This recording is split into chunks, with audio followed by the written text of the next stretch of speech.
അഴിമതി കേസുകൾ CBI അന്വേഷണത്തിന് കൈമാറുന്നതിൽ ഒരു അമാന്തവും കാണിക്കാത്ത ജസ്റ്റിസ് സൂര്യകാന്ത് സുപ്രീം കോടതിയിൽ ചീഫ് ജസ്റ്റിസായി എത്തുമ്പോൾ കേരള ഹൈക്കോടതി ഒരു അഴിമതി കേസ് CBI അന്വേഷണത്തിന് വിടാൻ സംസ്ഥാന സർക്കാരുമായി മല്ലിട്ടുകൊണ്ടിരിക്കുകയാണ്.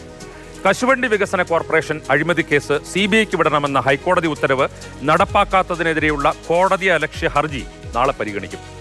ഈ കേസിൽ ഹൈക്കോടതി സംസ്ഥാന സർക്കാരിനെ രൂക്ഷമായി വിമർശിച്ചത് കഴിഞ്ഞയാഴ്ചയാണ്. കശുവണ്ടി വികസന കോർപ്പറേഷൻ മുൻ ചെയർമാനും INTUC നേതാവുമായ R ചന്ദ്രശേഖരൻ, മാനേജിംഗ് ഡയറക്ടറായിരുന്ന K രതീഷ് എന്നിവർ പ്രതികളായ കേസിൽ 1-2 തവണയല്ല 3 തവണയാണ് സർക്കാർ CBI അന്വേഷണത്തിന് അനുമതി നിഷേധിച്ചത്. ഒടുവിൽ അഴിമതിക്കാരെ സംരക്ഷിക്കുന്നവരായി ഇടത് സർക്കാർ മാറിയെന്നുവരെ ഹൈക്കോടതിക്ക് പറയേണ്ടി വന്നു. അഴിമതിക്കാർക്കൊപ്പം നീങ്ങുന്ന സർക്കാർ നിലപാട് പരിതാപകരമാണെന്നും കോടതി വിമർശിച്ചു. 2006-2015 കാലയളവിൽ അസംസ്കൃത കശുവണ്ടി ഇറക്കുമതി ചെയ്ത കേസിൽ 500 കോടിയുടെ അഴിമതി നടന്നുവെന്നാണ് കേസ്. ഹൈക്കോടതി നിർദ്ദേശപ്രകാരം 2016 CBI കേസ് ഏറ്റെടുത്തത്. 2020 ഒക്ടോബറിലും 2025 മാർച്ചിലും വീണ്ടും 2025 ഒക്ടോബറിലും സർക്കാർ ഇത് പ്രോസിക്യൂഷന് അനുമതി നിഷേധിച്ചു. നടപടിക്രമങ്ങളിലെ വീഴ്ചയ്ക്കപ്പുറം ഒന്നും CBIക്ക് കണ്ടെത്താൻ കഴിഞ്ഞില്ലെന്ന തൊടുന്യായം പറഞ്ഞാണ് വ്യവസായ വകുപ്പ് അനുമതി നിഷേധിച്ചത്. ഈ നടപടിക്കെതിരെയായിരുന്നു ഹൈക്കോടതിയുടെ രൂക്ഷമായ പ്രതികരണം. CBI കുറ്റപത്രം കൊടുത്തതിന് ശേഷം അദ്ദേഹത്തിന് 2 പൊതുമേഖലാ സ്ഥാപനങ്ങളുടെ ചുമതലയാണ് പിണറായി സർക്കാർ നൽകിയിരിക്കുന്നത്.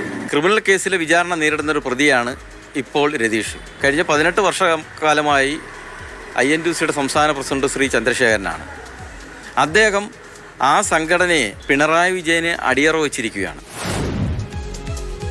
ആരാണ് R ചന്ദ്രശേഖരൻ? ആരാണ് K രതീഷ്? ഇടതുപക്ഷ മൂല്യങ്ങളും സർക്കാരിന്റെ പ്രതിച്ഛായയും നഷ്ടപ്പെടുത്തി സംരക്ഷണ കവചമൊരുക്കാൻ മാത്രം ഇവർ CPMന് ആരാണ്? R ചന്ദ്രശേഖരന് വേണ്ടി സംസാരിക്കാനും പ്രതിരോധം തീർക്കാനും INTUCയോ കോൺഗ്രസോ പോലും രംഗത്തില്ല. അന്വേഷണത്തിനെതിരെയോ കോടതി നടപടികൾക്കെതിരെയോ ഒരു വാക്കുകൊണ്ട് പോലും കോൺഗ്രസ് നേതാക്കൾ പ്രതികരിച്ചിട്ടുമില്ല. എന്നിട്ടും CPMന് മാത്രം എന്താണ് ഇതിൽ ഇത്ര താല്പര്യം? അഴിമതിക്കാർക്ക് സർക്കാർ പിന്തുണയും സംരക്ഷണവും നൽകുന്നത് എന്തിനാണ്? ഹൈക്കോടതിയിൽ നിന്ന് നിശിത വിമർശനം നേരിട്ട കേസിലെ പ്രതി K രതീഷ് എങ്ങനെയാണ് ഇടതു സർക്കാരിലെ സുപ്രധാന പദവികളിൽ എത്തിയത്? ഖാദി ബോർഡ് സെക്രട്ടറി സ്ഥാനവും റൂട്രോണിക്സ് MD സ്ഥാനവും രതീഷിന് സമ്മാനിച്ചത് ആരാണ്? ആരുടെ പിന്തുണയിലാണ് ഇപ്പോഴും ആ പദവികളിൽ തുടരുന്നത്?